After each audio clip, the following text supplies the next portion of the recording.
From Tally to Cali. It's time to wake up. Wake up! Wake up! Warchant.com is your ultimate Seminole sports source. And this is Wake Up Warchant, presented by Vitamin Energy. The vitamins. The energy. Now here's Warchant.com's Aslan Hajavandi and Corey Clark. Wake up! Wake Up Warchant presented by Vitamin Energy. Coming up on today's show, the offense surging. Does that change your outlook on the season now? Difference makers, where are they? Are they on the roster? And we're generating discussion, sparked by Cummins. Wake Up Warchant presented by Vitamin Energy, vitaminenergy.com. Promo code Warchant BOGO, Warchant BOGO. I don't know about you, Corey. I really like hearing you say it. I'm sure the folks at Vitamin Energy always kind of wince when they hear me yell out Warchant BOGO. But, man, when Ira says it on the Warchant Raps after practice these days, kind of feels a little special. We got the big dog out here, a believer, an evangelist, if you will, of the good stuff. It's vitaminenergy.com. Warchant BOGO, buy one, get one free. I think I'm going to be taking nothing but Workout Plus with me across the pond, Corey, if you will. I didn't realize, but everything that's added into the Workout Plus is pretty much in my pre-workout that my buddy gave me. Like citrulline, beta-alanine, carnitine, like literally in different doses, but like this is all the stuff that's in a pre-workout that, dude, you know, I wish I was in your situation, like married man, successful, handsome child. Sure. I'd get back on the sauce so I could just be jacked again. But dude, this pre-workout stuff, when you take it and you take some creatine, it goes away after a few hours, but it's there again. It's like, wow, man, like I look good. Like I'm robust. I'm yoked, but I digress. How are you, Corey? It always blows my mind that we hang out at practice, you observe it, and then, you know, later that day, I'm talking to you and you're then in Atlanta. And it's like, he was just, what? Huh? Yeah. It was a long day on Thursday for your dog. The drive was long. I had to take not my new car, but my old Mazda. I love Mazdas. It's been a great car, but I drove that up because that's going to be Brady's car. And then Stephanie followed me in her car. So and left right around 1 o'clock, which is, if you can imagine, if you can do the math, like what time you'd be rolling into Atlanta if you leave Tallahassee at 1 o'clock. Not great, so I had to take a million back roads, and it was a long day, but we're here. We get to talk about the Noles. Yeah, it's going to be a long show, so let's get to it then. Oh, no, it's not. I'm going to do my best. Let's do it. Let's go through it. Watch out now, but I feel like Corey Clark and our show fella are starting to plant thoughts, ruminations in our minds of national championship aspirations back on the table. Listen, man, it's recency bias. I guess it's not how you start, it's how you finish. Offense has probably played their best ball in the last, 72, 96 hours. Is that an encouraging sign? Is it more of relief for you? Like, all right, finally we're seeing that. Or is it, all right, watch out, don't let these guys get on a roll because they might be able to do some real damage once the season gets going? Well, it's definitely a relief because, a week ago I was like, yeah, they got Malik Benson. And that's kind of where it stopped. I just can't quantify how much it means to watch Kentron Portier play like he has the last couple of real practices. Special teams was a real practice on Wednesday, but you guys know what I mean, like the normal FSU practices. Portier's been good both of those days. Williamson's been noticeable, and it's like, yeah, man, that's okay.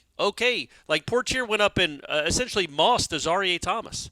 A really good catch, and then had two other really impressive catches. Had another impressive catch one-on-ones, and then had a couple of big-time plays in 7-on-7 or 11-on-11. I can't remember now that we're talking about it. But, okay, so you start seeing that. Like, that's a viable that's a viable option. Because it hasn't been, right? Like, when have we ever been really able to depend on Kentron Portier? But he's starting to look like the guy, and I know this was a long time ago now, of 2023 spring, where he was, I thought, the most consistent and best receiver they had. Johnny didn't practice a ton in the spring, and Keon wasn't here yet, so take that for what it's worth. But Kentron was really impressive almost every day. And then he got hurt early in preseason or in the summer. I'm not sure where, but he was a non-factor all year. And then he became almost kind of an afterthought. Well, he's not an afterthought now. He's making plays. That's a big-time addition to this offense. Because, again, he's not an NFL superstar. I don't know if he gets drafted. But he's a guy that can be a competent college receiver, a productive college receiver. You don't know if you have those all over this roster right now. I think you got some really good guys that will be really good eventually, but they haven't done it yet. Portier's played some. I think he had 5 touchdown catches in 2022. Like, he's made some plays. So him and Williamson showing up these last 2 practices to go along with what you know you're going to get from Ja'Kai, and then, as we always talk about, Morlock, Toafili, Jalen Lucas. That's all awesome, man. It's starting to. It feels like it's starting to look like you want it to look. And then also Malik Benson looked terrific on Thursday. He might even be taking that other step from, okay, he's going to be a starter, to, again, is he going to be a star? He might be a star. He certainly looked the part the last 2 practices, so that gets you a little excited. Maybe he's the special guy we've been wanting to see. Okay. Let's get to these questions. Renegade Express mailbag. Let's see who can be the man or the woman that is the ultimate when it comes to generating discussion, which is sparked by Cummins. Let's package these 2 together. North Alabama Noel actually asked this on the thread in which our guy Ben Spicer posted our live show. I went ahead and answered it myself, but he wants to hear from Corey Clark. And our guy Noel Dad for Life asking a very similar question, but a little bit more robust of a answer he wants out of us. So North Alabama Noel says, if everybody on offense and defense plays to their potential, or at least where we expect them to be at the end of camp, what 2 guys, one on offense, one on defense, could take this team and the season to the next level if their individual play this season exceeds expectations? Noel Dad for Life says, select 3 guys on each side of the ball to immediately give Michael's secret stuff to, Space Jam reference, to maximize their potential. Who would it be? So what I said, Corey, was I just think the layup answer kind of is the quarterback, but I counted. I mean, DJ's played in 47 games. So I feel like he's kind of close to his potential. Maybe it gets reset with Mike Norvell and Tony Tokars at the helm, but I feel like we answered this stuff in the preseason earlier when we talked about like Hakeem in terms of physical readiness, the opportunity, and them just being ready.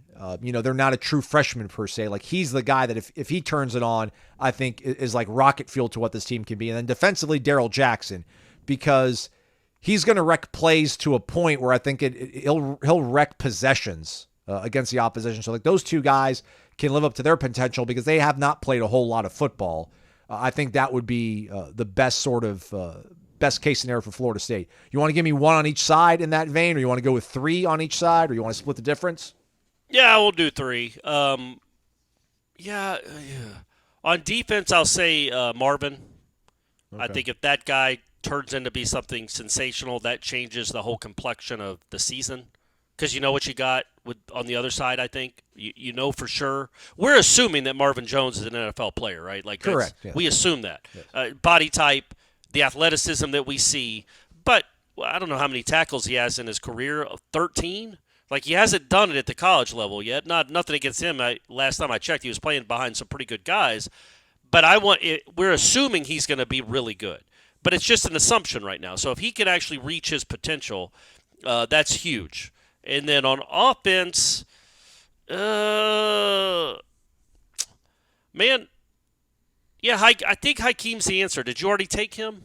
Yeah, that's fine. But I don't know, Malik Benson? I mean, what about Malik? Yeah, I talked about him. Like, Malik, because of the catches he made 1 on Azaria. He made 2 on Azaria, actually. Those battles are getting they're getting much more even than they were earlier in camp. It was kind of one-sided. Azaria was kind of dominating that, I thought, that matchup for the most part. Malik would get him here and there, but for the most part, Azaria was beating him, especially on contested balls. Like, there was a couple times when Malik ran right by him because Malik's really fast or made a really nice move. But, like, kind of just the contested catches, Azaria was wasn't allowing anything. He was either breaking them up or was right in his hip pocket where he couldn't make the catch. Well, it was good to see that Malik, I believe twice on Thursday, went up and got it, snatched it. That's good to see. So does he have that in his game too, along with what I think is pretty crisp route running and elite speed? Like, if he's going to add that, if that's actually in there, the contested catch, the great catch element, then maybe he is a star and not just a starter.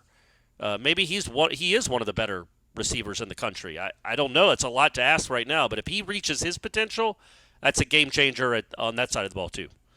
Let's talk about somebody that may have reached their potential, or maybe there's even more to climb and achieve. Armchair Osceola, wake up. This week I returned up north after visiting family in South Florida for a week, and it felt coolness in the air. It might have only been 72, but after the 94 in Broward, it sure was noticeable.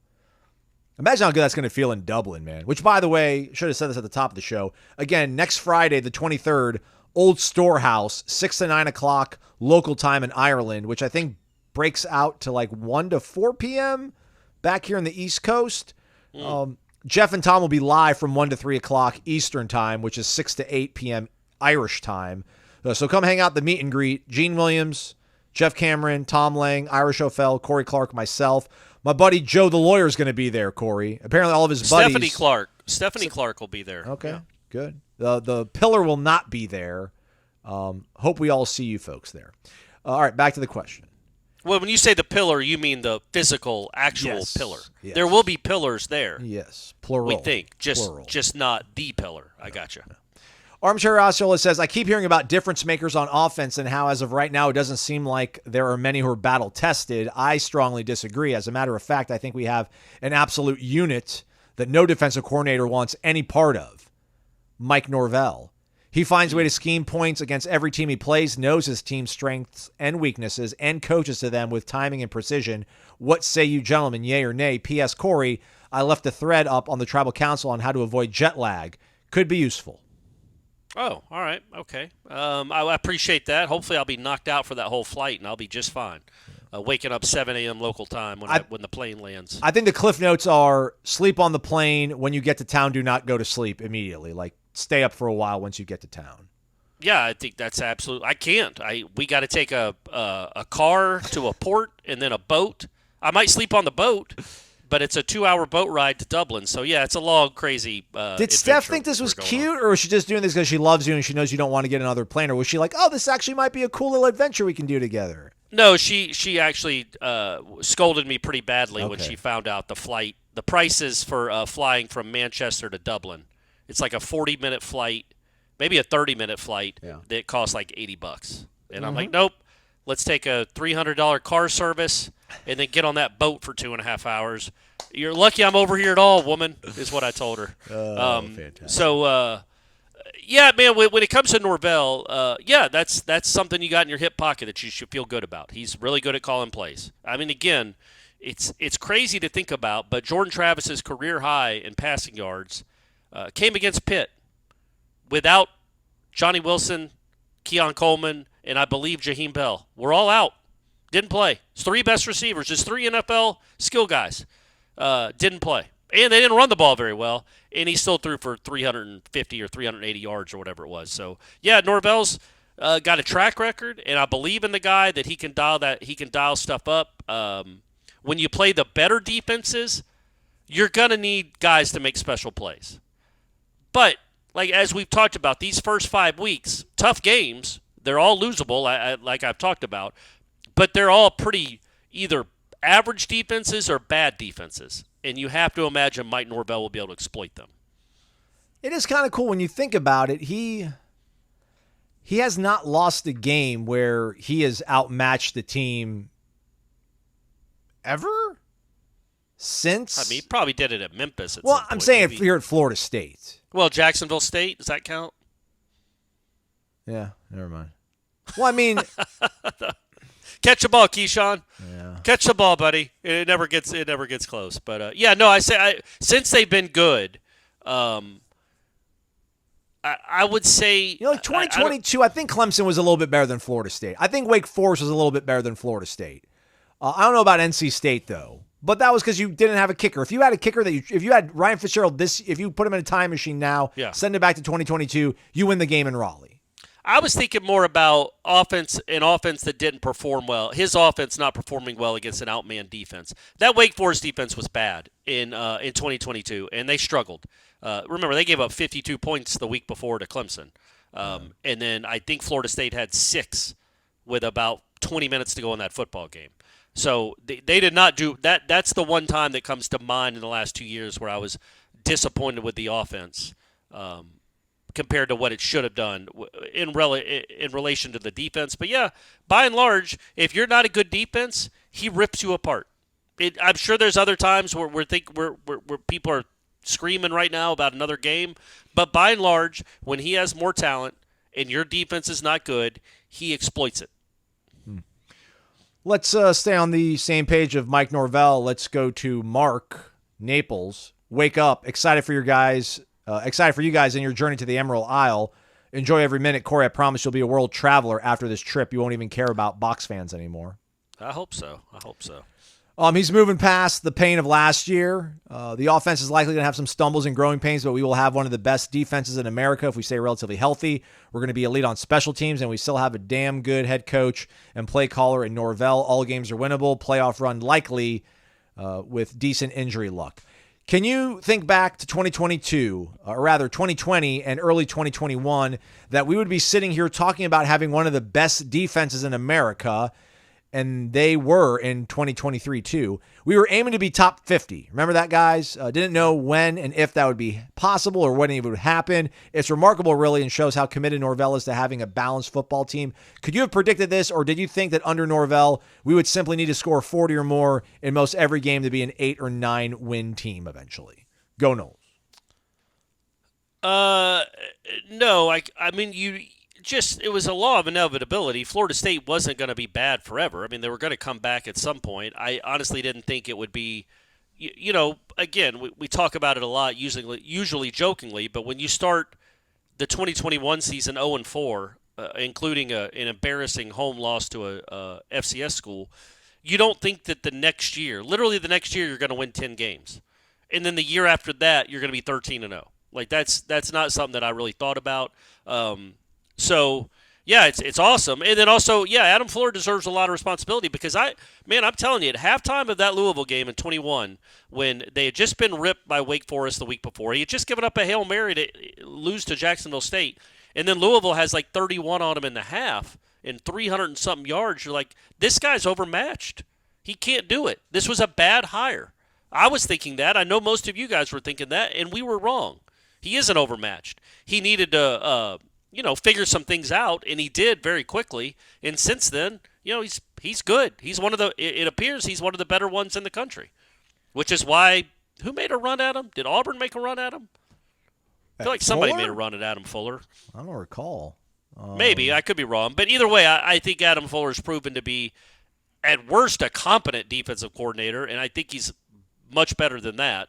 And, it's pretty cool. It's pretty cool that the defense is at a point where it consistently now for, I'd say, 3 years in a row, you're expecting it to be, I don't know, top 25, top 20, top 10 type defense. That's cool to see.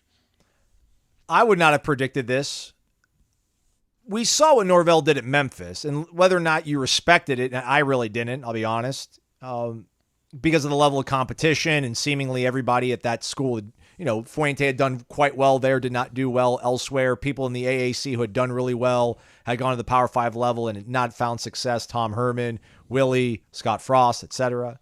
But you figure, like, all right, this state, the level of talent here, he'll find a way to, I don't know, at worst, junk up 35 points a game or so. Like, it's going to be a high-flying, fun offense. We'll see what happens with the defense because, frankly, Adam Fuller did not have a great 2019 at Memphis.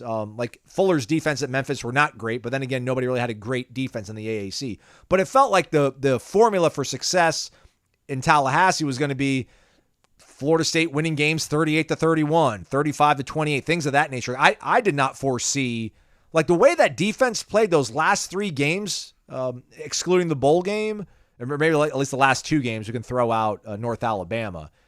Man, like, I did not think that Adam Fuller had that level of, I don't want to say acumen, but I didn't see him being the architect of defense that were just going to be absolutely ferocious and aggressive and nasty and stingy to the hilt. I didn't see this happening, and I'm pleasantly surprised, and I'm here for it. Yeah, it was awesome. It was really fun to watch, and that they would become a place where, they seemingly stockpile NFL talent on that side of the ball. And it just begets itself. Like, it just feeds itself, right? Like, who wanted to play for a guy named Adam Fuller in 2019 or 2020? Not many people. But then, okay, well, there's Jermaine Johnson. There's Jamie Robinson. There's Jared Verse, Braden Fisk, Jarian Jones, Ronaldo. Oh, my God. Zaire Thomas. Like, it just keeps feeding itself now, where they're going to keep having these guys go to the league, and it's going to feed itself because Adam Fuller is now proven, yeah, not only can I have a good defense, I can get you to the league, too. Speaking of leagues, there's the big leagues and then there's, ACC football. There might be something between the two. I like this one, Corey. Let's go ahead and let's fire up the cameras and let's fire up that generator if you don't mind. Yank it. It's generating discussion. It's sparked by Cummins. They're not asking you to spend a single solitary dime. They're just asking you to go over to their Instagram. It's Cummins Lifestyle. And I'm asking you politely, please. Go to Instagram. Give Cummins Lifestyle a follow. The Cummins Own and Unplug Tour is going to be crisscrossing the country, showing off their new generator. And they're going to be doing it in South Bend, Indiana, the weekend of November 9th when the Noles are in town to take on Notre Dame. So go check that out. And again, obviously, follow Cummins Lifestyle.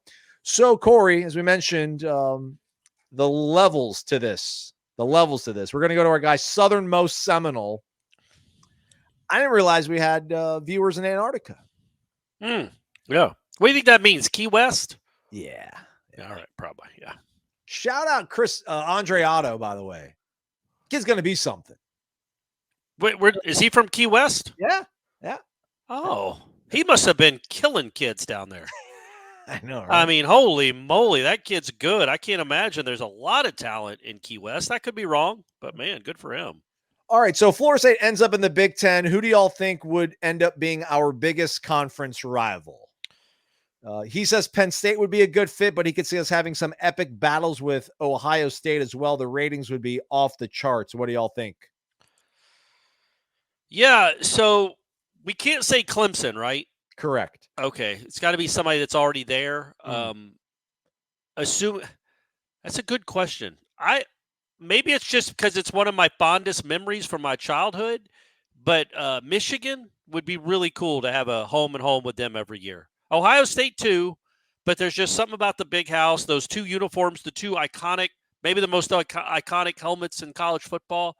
The 91 game, the 2016 game, a lot of good time. I know Jabril Peppers didn't play in either. Correct. But still, the Casey Weldon and those guys even beat them without Jabril. I'm going to say Michigan. Just something about that program, great history and tradition, awesome stadium, awesome setting, and just more than anything, it's such a vivid, wonderful memory from my childhood. I think if you're between the ages of 50 and 62, it's going to be Penn State. I think there's still going to be Bowden, Paterno, bad blood. Who's the better coach? We know who the better man was. Yeah. I think if you're between the ages of like 30 and 40, it might be Oregon, because Oregon fans still be chirping about that Rose Bowl semifinal game. Yeah. And they will not shut up about it. That's like their crowning achievement as a athletic program.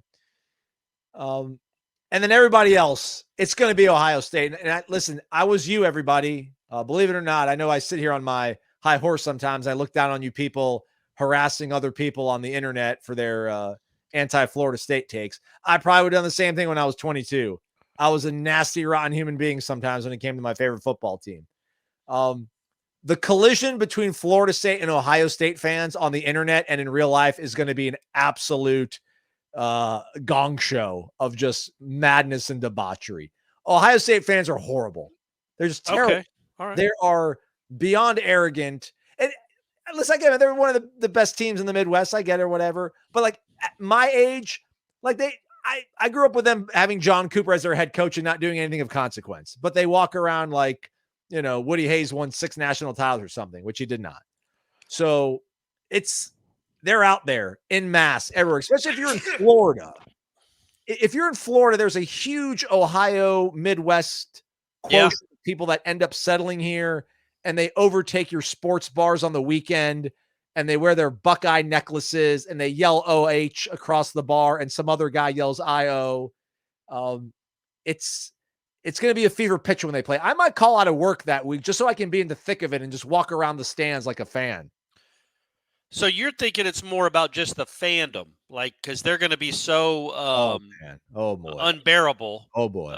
that all Florida State fans are going to Yes. despise them. Okay, I can see that. That makes it. It's got to be one of the two, right? Like I don't know that it could be Wisconsin or Indiana. Nebraska would be cool. That's an old time rivalry from back in my childhood too. But those right now the programs aren't on the same. It's been like 6 years since Nebraska was even in a bowl. So they're not on the same platform, those two. So yeah, Michigan. It's got to be Michigan or Ohio State. I thought about USC. Oregon, Washington, those newcomers. But yeah, I think it's got to be one of those two. Not that they'd be they wouldn't end up being Florida State's biggest rival. Clearly, those are in-state ones. But in the Big Ten, well, they're the two big dogs. And then Florida State immediately, if and when they join the Big Ten, are going to think of themselves as the big dog. So that's going to create some animosity with those two programs.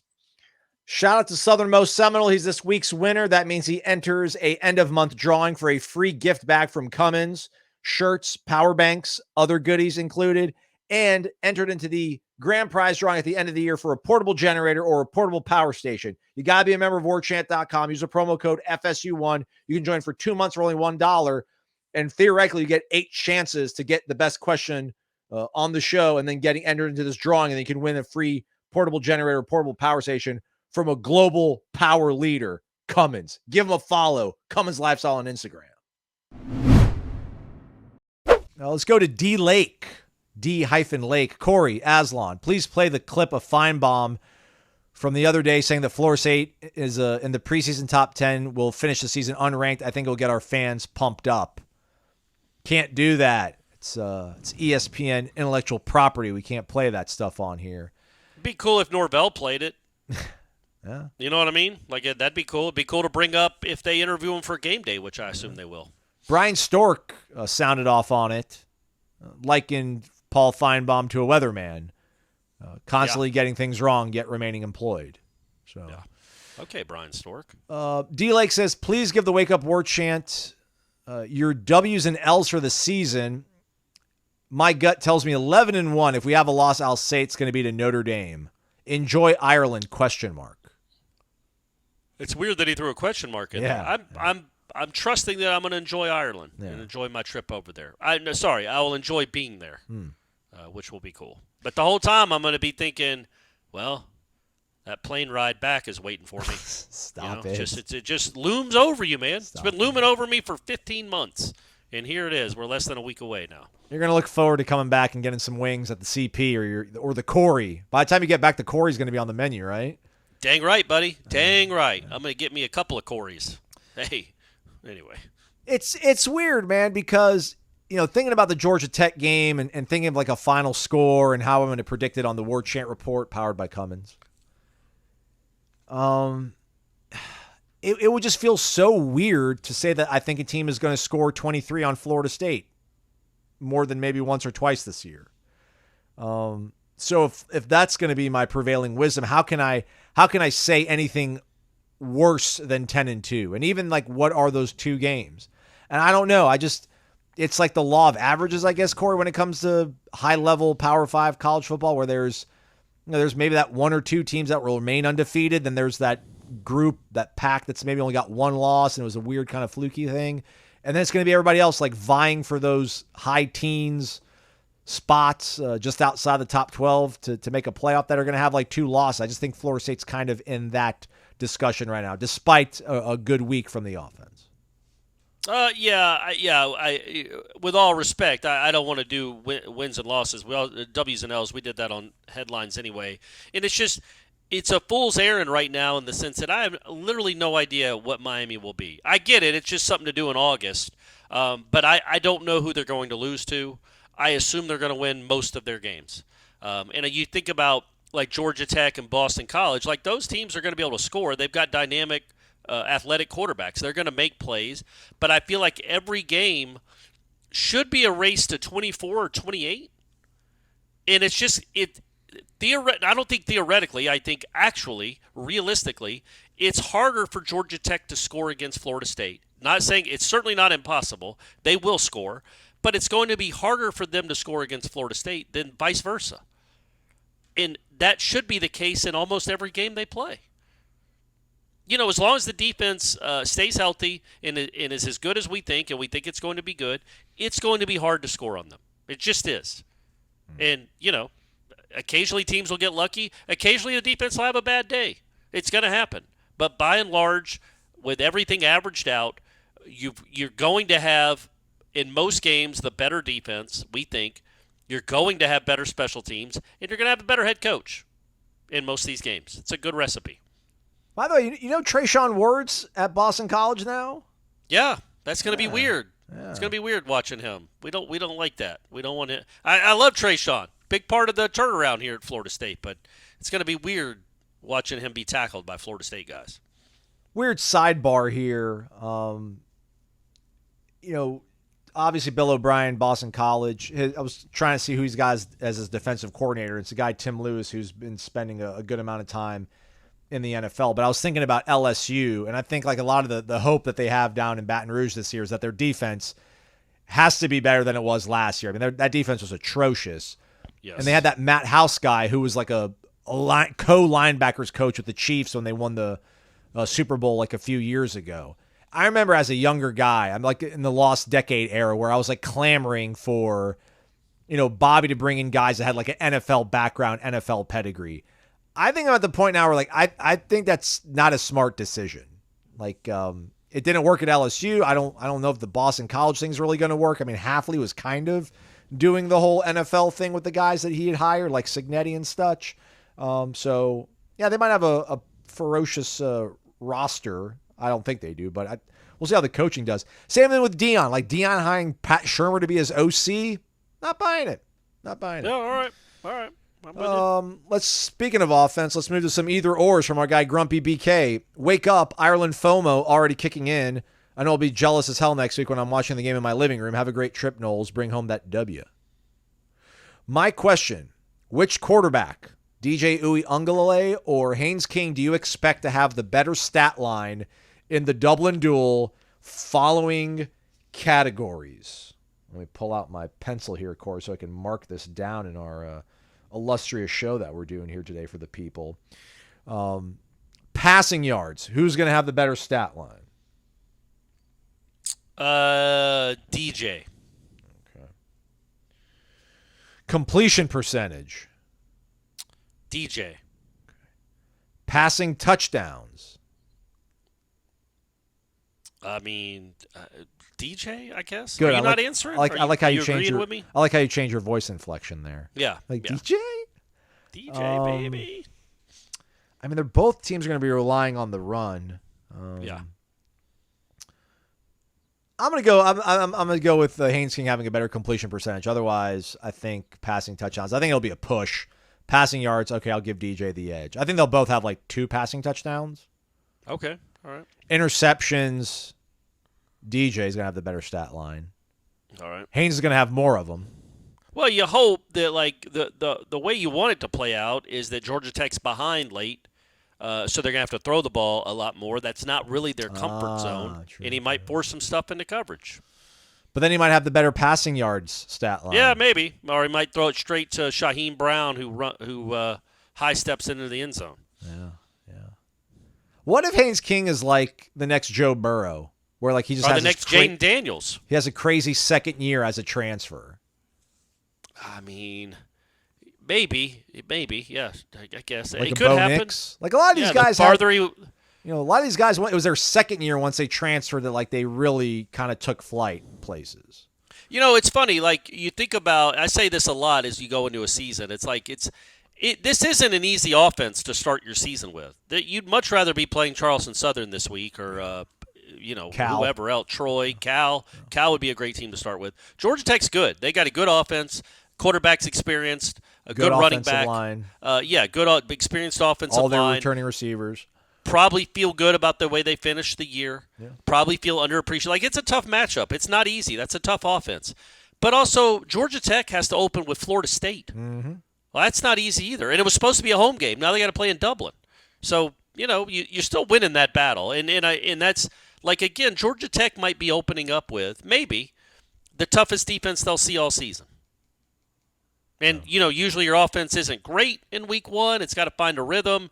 And you would think Florida State will be as healthy as it's going to be, as ferocious as it's going to be this early in the season. And Georgia Tech has been going up against the scout team. I don't know if they've seen anything scout-wise in their scout team that can truly prepare them for what you hope Florida State will present next Saturday. Rushing yards. I'll go Haynes King. I will too, yeah. Yep. Rushing touchdowns. DJ? I think DJ. I like DJ. I do like DJ. Honestly, I think it'll probably be a push at one. You're right. But I feel like DJ could get himself a couple. If DJ gives you 2 passing touchdowns and a rushing touchdown, what's the percentage you put that Florida State wins the game? I kind of feel like that's what we're expected from him every week, isn't it? Well, that's kind of what he's done the last 2 seasons. On average, I would guess right around 2.5 to 3 touchdowns a week. So I would say it wouldn't change it. Okay. If it was 5 touchdowns, it would make it go to 95%. All right. Let me look here real quick. 3, 4, 5, 6. He had 6 games last year where he had 1 or less passing touchdowns. So, just saying. What? Oh, okay. Yeah, but he also he ran for some scores. I would think so. He totaled 53 touchdowns the last 2 years. I only know that because we talked about it yesterday. Yeah. So that's an average of a little more than 2.5 a game. So 3. If he gives you 3, I assume you're going to score 3 touchdowns no matter what against Georgia Tech. So if it was 6, that would be much more emphatic. 2, 3. He only had 3 games last year where he had 3 or more total touchdowns. So that's why I was saying. No way. 3. Yeah, man. He had 3 touchdowns against San Jose State passing, and he had 2 rushing. He had 2 touchdowns passing against Cal Davis and a touchdown rushing. Otherwise, it was the Cal game. He had 5 touchdowns passing. All the other games where he had 2 touchdowns throwing, he didn't have any rushing touchdowns. Okay. Well, you're not going to need that anyway because you got Cam Davis and. I said that was a good question. 3. I think 3 is a really good number. It was really good number. All right. So how about good signs? Nolway 85. Good morning. Wake up in London for me Saturday. Ireland Wednesday. Super stoked to go to the game and erase the Orange Bowl stench of the last game I attended. Man, like a memory came up on my phone with my buddy who I took a photo with him at halftime of that game. I was like, I don't want to go and relitigate and live the horrors of that game and the end of the season last year. But imagine being from South Florida and all right, man, at least I get to see my Noles playing a bowl game. And that's what you got to see. I still remember being in the bar of the hotel with Corey and Z-Chan watching the snub, a true gut punch. We were all disgusted. Could use some help with a good sign to put up behind me when the game day crew is in Dublin. So far, I have this Irish limerick. There once was a team, FSU, whose wins were as clear as the blue. But Kirk had his say, not the same he'd convey. Now revenge is their sweet overdue screw. Or just FU game day crew. I feel like I appreciate the creativity in the first one. The second one, there's no way I don't, even if it's lax, I don't know that that's getting in. I don't know that that's going to show up on TV. Both great ideas. Have one on one side and one on the other and see which one they'll let you show. Okay. Gator Kirk, wake up. Does Corey get NIL compensation for having an item at Corner Pocket named for him? Aslan, have you checked out downloaded dating apps for Ireland? Oh, yeah. Have you? Is it the same? Just like Tinder and Hinge and all that? I assume it works internationally? You have to, there's a premium service to see what's going on the other side of the globe. So, what about you, though, Corey? The Corner Pocket Bar and Grill, Tallahassee, Florida, cptallybar.com, the website, 2475 Appalachie Parkway. I was stunned the other day reading the happy hours time slots. So, every single weekday from 4 to 7, and then again from 11 p.m. to close, and all day Sunday happy hour at the Corner Pocket Bar and Grill. But, Corey, will you be getting any sort of bennies, as the kids call it, benefits, kickbacks for this sandwich, the Corey? I mean, at least the first time you have it, it's got to be on the house, yeah? You would hope, but also, I mean, I feel like I get, they sponsor the show, so that's my kickback. This is just, it's obviously clout. It's cool. It's not many people have something on a menu like a popular restaurant that has there's a menu item named for them. So I think that pays for itself. That I don't need. That's all I need. The pride that comes with that is much more important than any kind of financial reward Bill could give me. There we go. What a guy. That's why he's got a sandwich named after him. Yeah, I'm not asking for anything else. The Corey, have it at the Corner Pocket Bar and Grill. All right, back to it we go. We're doing good, Corey. I don't want to put you lull you into a false sense of security to start waxing poetic too long. Well, no, I'm very, very hungry, and my Okay. dinner is waiting for me. So we're racing through this. Your loving wife doing that for you. Jay Glaze 32. This is another new name. I think D Lake's a new guy too. Anyhow, I'll get to it. Wake up. Working in pro sports, I've seen a lot of new players come through believing they were going to be special, but they ended up not being the case. Who are a few of the players you saw when they were freshmen or redshirting that you thought were going to be studs that just didn't end up panning out? A guy that I thought was going to be really good. This was back during Jimbo's time. Was a cornerback named Marcus Lewis. I don't know if you remember that name. Yeah, I think he was a redshirt freshman in 2016. That's from Maryland or somewhere in the DMV, I think. Yeah, and he was. I mean, man, he was very good that spring. He was very good. I say in preseason, we only got to see it was at Norvell, so we get to see like 3 practices. But I thought he was good. I thought he was good in the spring game. Every time I saw him, he was impressive, and he had a little moxie and what for to him. And then against Ole Miss, I think it's just like, okay, this isn't working. Yeah. And then he kind of lost confidence and transferred the next year. Before transferring was even in vogue, he transferred out. I feel like the next year. So that's a guy to me that I thought was going to be like the next like star cornerback, and it just didn't work out. Yeah. It's really the Norvell era. This is like tailor-made for it because we're able to watch them practice. But there's nobody that like jumps to my mind. I mean, there's guys that they talked about that I was like, okay, I'm going to keep my eye on this guy, and it hasn't panned out, and I don't feel the need to say their names. But one that does stand out, I guess, unfortunately, and I wouldn't want to say his name out loud in front of him, but like felt like Dante Lucas was like pretty much like a can't-miss prospect, just in terms of serviceable 3-year starter, probably. Like I don't know if he's going to ever be all-conference, but he was just built, had an attitude about him, apparently had really good numbers in the weight room, and he started a boatload of games as a true freshman where it just felt like, all right, this kid he's put on this planet to move people on a football field with his sheer strength. And I'm like, all right, he's going to end up being a really like a reliable piece of the puzzle, if you will. And that just never came to fruition here. I think he ended up at South Alabama. He might be at Southern Miss. I think I saw something on social a few months ago about him trying to get like a 6th year and play at Southern Miss. I don't know if that's come to fruition yet, but that was a guy that felt like, all right, this is going to be good, and it just unfortunately didn't work. What out about, does Devontre Richardson count? I didn't cover the team. I guess I covered him for that 1 year. Yeah. I just thought he was such a special athlete, such a uniquely gifted kid, but he couldn't beat out Ponder, and then ended up being kind of a role player and then switched to baseball. And I think he actually got to AAA in baseball in the Brewers organization. But he was a guy that, like, you talked to people in high school that had to play against him or with him. He played at Lee County. He played with Buster Posey, I think. I think they were baseball teammates in high school. Nice. Yeah, they were. That's crazy. I forgot all about that. But they talked about how he was one of the best athletes they'd ever seen. And I maybe in this day and age with all the spread and, the quarterbacks are so athletic and the transfer portal, he could have been a star somewhere, but it didn't work out for him at Florida State. Okay. Scrolling up here, let's go to our guy Big Steve-O 22. Haven't heard from him in a while. It's been a minute, but no worries. I still listen and read all the awesome content daily. Appreciate that. Corey and Stashlon looking good, fellas. There you go. I like that. Good job, Big Steve-O. All right, so since Mike Norvell has been the head coach, we have seen a definite increase in former players showing their support on either social or by coming back to games. You see more players from the Bowden era and the Norvell era, but not so much the Jimbo Fisher or Willie Taggart era.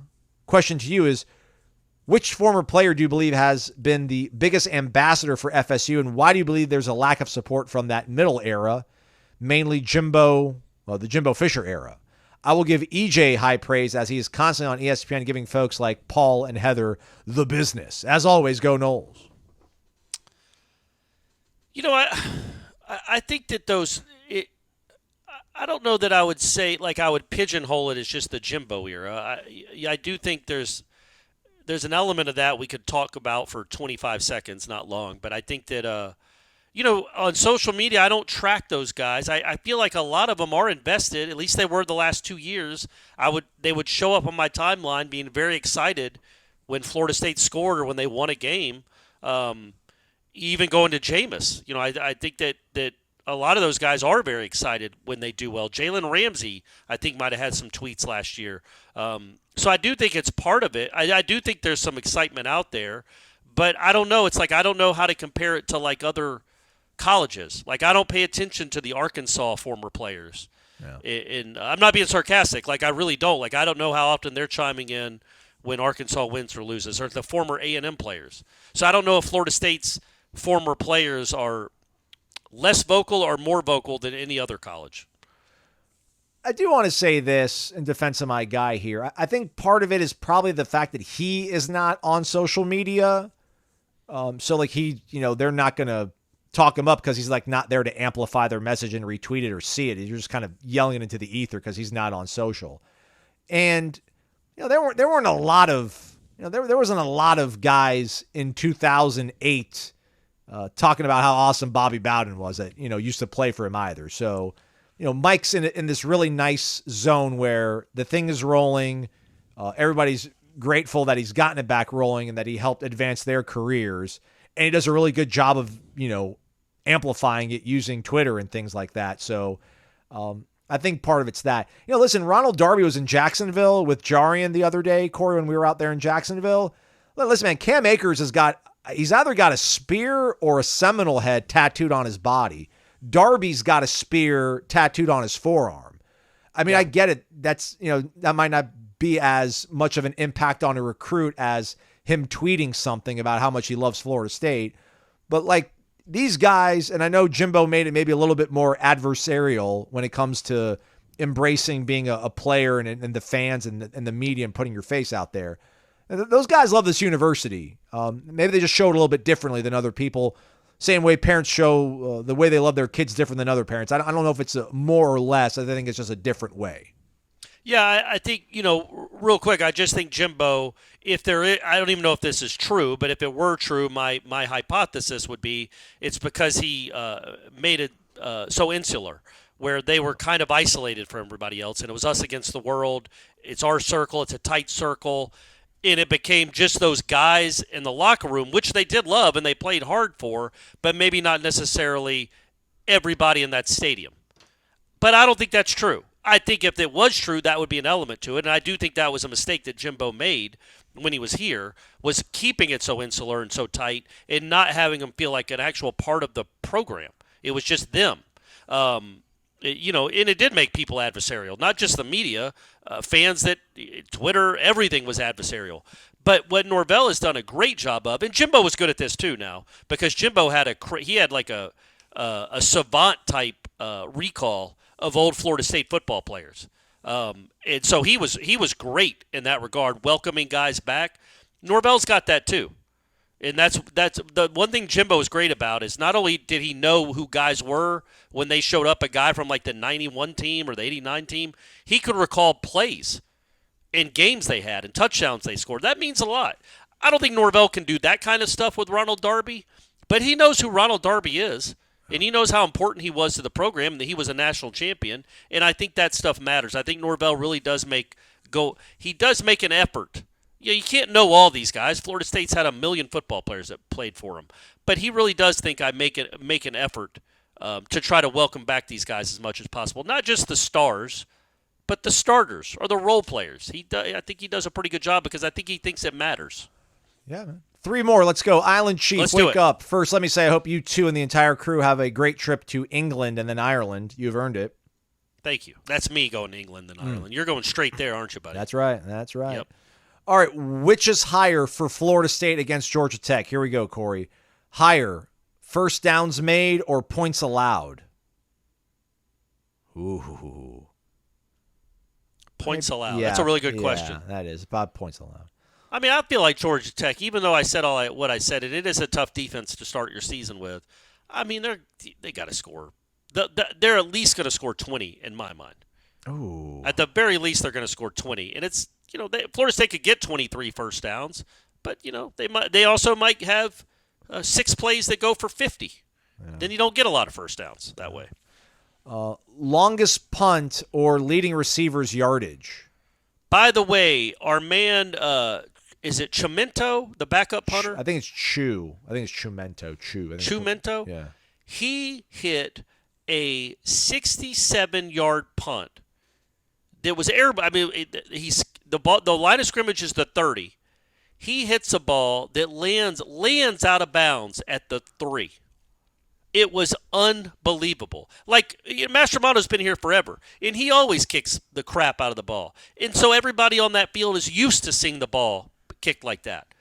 But even on the practice field, there were some woos and some, oh, man, like there was an audible, like, gasp when he hit it like that. That was incredible. And then I think they told him, hey, man, we're trying to work on catching the punts. So kick it to our guys. Okay. And the next one was right at, I think it was right at McCoy. But, I just want to give him a shout-out because that was unbelievable how far he kicked that ball on Thursday. So I guess basically is Malik Benson going to have more than 56 yards, or is Alex Mastromanno going to have a punt that's longer than 56 yards or 50 yards? Is that the question? The longest punt or total punt return yardage? Longest punt. It's hard to return punts. I'm not counting them down. Leading receiver's yardage. So, like, what's the amount of yards for the leading receiver for Florida State or their longest punt? Oh, I'm going to say leading receiver. Okay. Yeah. Yeah. All it takes is 170-yarder, my man. This is true. Will Florida State have more TFLs or penalties? They've had some penalties, man. They've had some procedure stuff that we don't see very often. And it's the first game. But this what kind of crew is this? An Irish crew or is it an ACC crew? Do we know where the officials Gaelic come is it from? Gaelic football? Is it Gaelic football? Let's hope. I will say penalties. Okay. That's a good one too. Yeah, he's doing a really good job. Third down conversion rate or completion rate? So I guess completion percentage. Higher completion percentage. Yeah, that's tough. Like to have higher than like a 60% third down. I will say this. Remember, Norvell is really good in the screen game. Do you want to call Brent Key and let him know, Corey? I mean, come on. Jeez. No, can you believe Norvell has some screen game to him? And rushing yards or times Kirk Herbstreit, here's an expletive. Push. That's going to be I think rushing yards only because I don't think Kirk is going to be out and about that much. At least I hope he's not. Tennis Ump, wake up. What's your feeling about the offensive line this season? I think it will be a real strength of ours. 3 returners who have played over 2,000 snaps each, and probably Richie Leonard from Florida at left guard, Ferguson from Bama at right guard. Not so fast. Our running game should be very dynamic, and then that obviously opens up all sorts of things offensively for us. Thoughts? Yeah, I think yes, I think it'll be better. Again, Casey Roddick, really good guy. I hope he runs for office one day or becomes a millionaire. He's a very impressive dude. You're better at guard this year. Dimitri Emmanuel, don't know if he was all the way healthy. To me, it looks different, doesn't it, Aslan? Like with Keandre and Richie Leonard, Ferguson and Armella, Estes, like all these guys playing in the middle of the line are good and they move guys. And you know what you got with Maurice and Darius and Robert Scott and Jeremiah Byers. Like I just named guys that have played more football than some NFL linemen. And they're big. They're big. Keandre Jones is a huge human being. Richie Leonard is the kind of fat you want on your offensive line. I would never call him fat. He is not a fat, obese human being, but he's got some fat to him. And he moves with it well, and he pushes people out of the way. He's a big, large human being. So is Ferguson, for that matter. And, it's just good to see like that kind of I don't know, bulk. Is that the right word? Just tonnage, poundage on the offensive line. They're big and they're experienced. They should be good, and I think they're going to be. I think they're going to be more physical in the middle. I think if you were to rank segments, I think I might put them ahead of the secondary. Oh, I don't know about that, but hey, I'm with you. I'm all for it, buddy. Make it happen.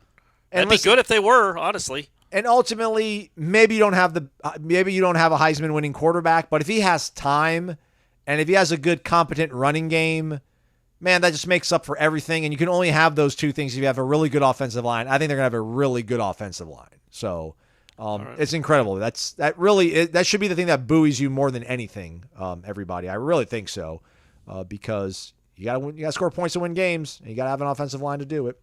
Amen, brother. Amen. Last one, Dave, Bardstown, Kentucky. Bourbon's your friend. What non-football thing are you most looking forward to in Ireland? My wife, Melissa, is eager to have a Guinness at a pub or the Guinness Brewery. She also put staying in a castle at the top of her Ireland wish list. He's looking forward to, I don't want to even say the word because it might be incorrect. I don't want to disrespect the Irish. It's an ancient burial mound older than Stonehenge and the pyramids. Okay. I don't know. Wow. Really? The pyramids? Come on now, man. His kids talk almost daily about what kind of food they might be offered on the airplane. Okay. I don't think I'm looking forward to the in-meal flight, but that was something as a kid I was like, oh, this is so cool. They're going to feed me on a jet airplane. Yeah. I'm looking forward to Friday, man, seeing everybody at the meet and greet. Like, for real. I mean, I was there last year. I don't know how much more I'm going to see than what I saw last time around. I'm going to maybe try to get to Belfast one day. That'll be kind of cool, being another cosmopolitan area, another capital in Europe. But yeah, man, just looking forward to hanging out with everybody on Friday. That's incredible. I maybe I'm setting too high of a bar, Corey. I think I know it's a 1,500 person capacity place, so I shouldn't say pack it out, but it's going to be swarming with Florida State fans, I think, and then they're mainly going to be there to see the Warchant people. So that's what I'm looking forward to. Well, I appreciate that, and I think I feel like we're gathering people together, whether they're there to see us or not. It is cool that Florida State fans there. There are going to be thousands of them in Dublin on Friday night. Will have a place where they know other Florida State fans are congregating. Yeah. Whether if it was a booster event or does Dublin have a Seminole booster club? Probably not. If they were organizing it, but I think that's what's cool is that Florida State fans in mass know there's a place to go where they can hang out on Friday night for a little while before they go get their bangers and mash or their sauerkraut. No, that's German. But fish and chips. There Shepherd's you go. Wherever pie. they're going to eat. Yeah, all that cuisine that the Irish are known for. But yeah, I think that's going to be really neat. That whether it's 1,500 or not, there's going to be a lot of garnet in the city of Dublin, and that'll be cool to see. Yeah, it's funny. My buddy Joe, the lawyer, who's going to be out there, says that he's going to be hanging out with some local people from back home that he's met through his kids' sports. He's like, I sent them the screenshot for Friday, and he sent me this. So I guess they have a group chat, and somebody in his group chat had shown a screenshot about Warchant tailgate on Friday at this bar that does not require a ticket. So yeah, even like people that are not subscribers, they know the website. They know it's like you said. If you're a Florida State fan and you're in Dublin for the game, you're probably going to end up finding your way to this place on Friday. So that's really cool. So we'll see if anybody's got things to say to me then, huh, Corey? So they got things to say to me after a few People Guinness, love huh? you, man. Huh? People love you, and they Come love on. that mustache. They Come love on. it.